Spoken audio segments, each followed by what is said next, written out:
So while professional investors seem even at their most optimistic glass half empty types at the moment, the giant resource houses who supply the basic commodities for the global economy remain resolutely on the glass half full side of the debate. They're still doing big deals and commissioning massive new expansions in their mining operations.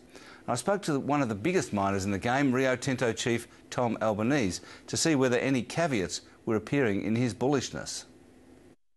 Tom Albanese, one of the things that's happening is that China's economy appears to be slowing. Are you still comfortable, I think, with the 8% growth forecast that you're building into your budgets? Yes, we are. Again, just this week, or earlier this week, I talked about our view being probably, notwithstanding problems in Europe, as long as the European problems don't get so bad, I would expect that we would see GDP growth in China in the plus 8% category. It's kind of a big if. I mean, the problems in Europe. But I think it's still manageable. We did foreshadow on Monday that the PMI numbers would be revised downward in November. That's exactly what we saw. We saw some policy moves that I thought were constructive in terms of the banking sector in China that have put quite a bit of additional liquidity into China. So I think there's a will and there's an economic momentum to keep sort of a slow landing for the economy in China. So I'm continue to be comfortable with 8% growth in China for next year or better.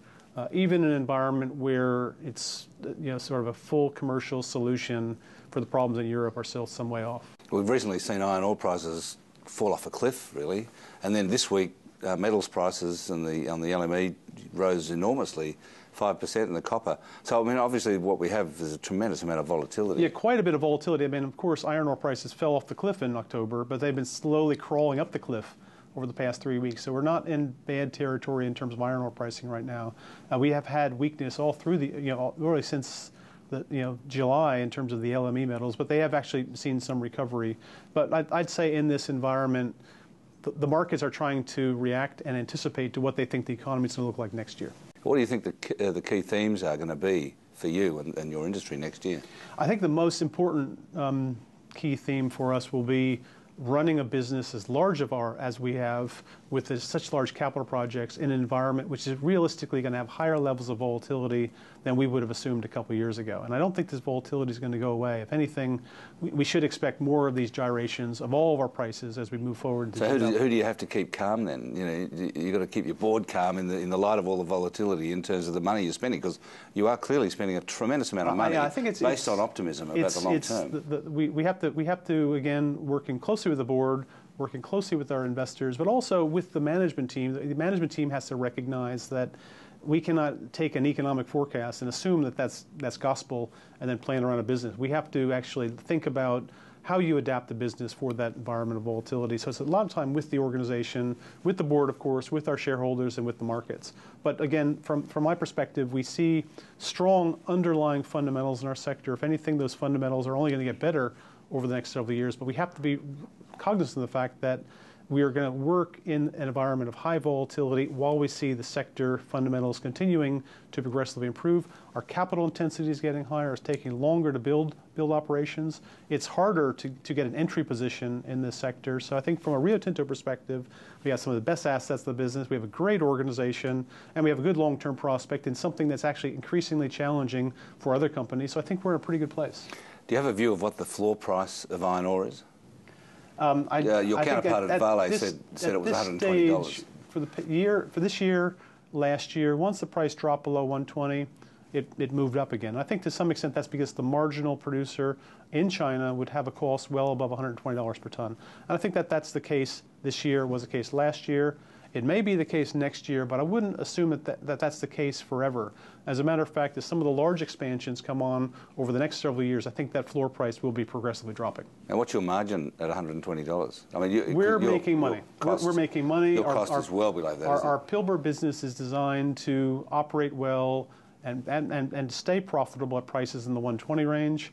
Again, what we have to do, though, is we have to control cost pressures. And I think one thing I'm concerned about is that our cost pressures in the Pilbara, our cost pressures in Australia are quite a bit higher than our cost pressures anywhere else in the world. And well, in fact, in that light, the Australian Metals and Mining Association said the other day that Fair Work Australia, the Industrial Relations Act, is causing absolute carnage in the mining industry. Is that true? I think that we have a risk in Australia that the aggressive IR agenda against the companies could further reduce productivity in an environment of very high wages.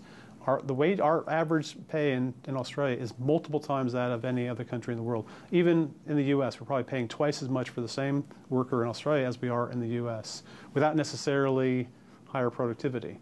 And I fear a situation where if productivity drops off over the next couple of years for any reason, it could be because of could be because of aggressive labor action, or it could be our own action. It could be, again, we have higher and higher wages in our business because we're progressively trying to attract people into increasingly remote locations. But is that cost difference actually making a difference to your investment decisions? Because you're pressing ahead with the expansion of the Pilbara, aren't you, to 353 million tonnes per annum? I think we can afford to continue to invest in the higher margin businesses. But if a business is not naturally higher margin, it makes it more difficult to create that investment decision. And will you press on with expanding Pilbara further to 450 million tonnes per annum? I'd say at this stage we're approved for 283. The 283 program is on track, it's on budget, it's on time. We've flagged going from 333 even now to 353. Of course, we're going to have to make sure before we take those to the board for approval that we have a market for that product, that the prices are such, the costs are such that continues to make sense. And we do have optionality if the steel market continues to grow, as we've seen over the past couple of years, if we can keep controlling our costs as we have over the past couple of years, if we can improve our productivity, maybe with additional automation that'll help, that could give us a pathway to go beyond 350. And we would like to see that business grow to 450 or more, but all the other pieces have to be in place. And what would you like to see change about the industrial relations system, the Fair Work Australia Act? Well, I think first of all, we pay our people well. We pay our people as better than any other sector in Australia. And on a global basis, that's the same thing. Do you think they should be grateful about that and not go on strike? No. I think that, again, I think we have a very good relationship with our employees. We have quite a bit of engagement across the board. I meet with employees on a regular basis. We had some of our board members up at Kestrel just this week meeting, and they went underground. They had an opportunity to meet with employees. The engagement is very important. Working with employees to find ideas to improve the business is a very important part of the picture. What about the unions, though? If I look at our businesses around the world, we have a combination of organized businesses and businesses where there aren't unions. And we can work in either setting. We're not pro-union or anti-union. Which you prefer, though?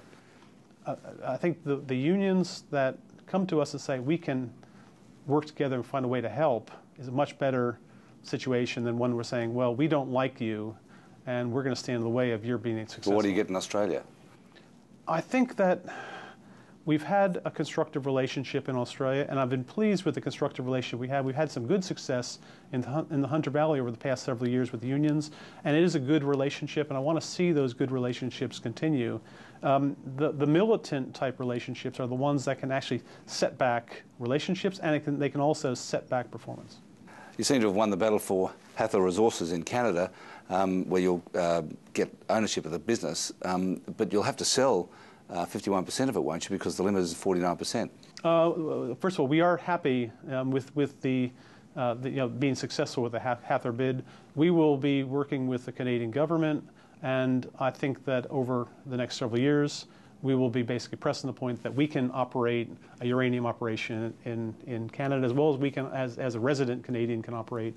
We have 14,000 employees in Canada. I was just in Canada last week. I met with senior political leaders here recently, and I think it's good constructive government. So again, it's just a matter working through with the provincial government of Saskatchewan and also the federal government in Ottawa and finding the right solution so that we can be the operator. The $600 million is a big price to pay for a ticket of entry into that basin. What's it called, Athabasca Basin? That's a big price just to get some area there. This is not just area. This is a resource that it is basically going to go through all of our normal work. It's still in an exploration stage, but what we have there so far is 11% uranium, and that is multiple times more than our other business in Australia. It's 100 times richer in grade than our uranium operation in Namibia.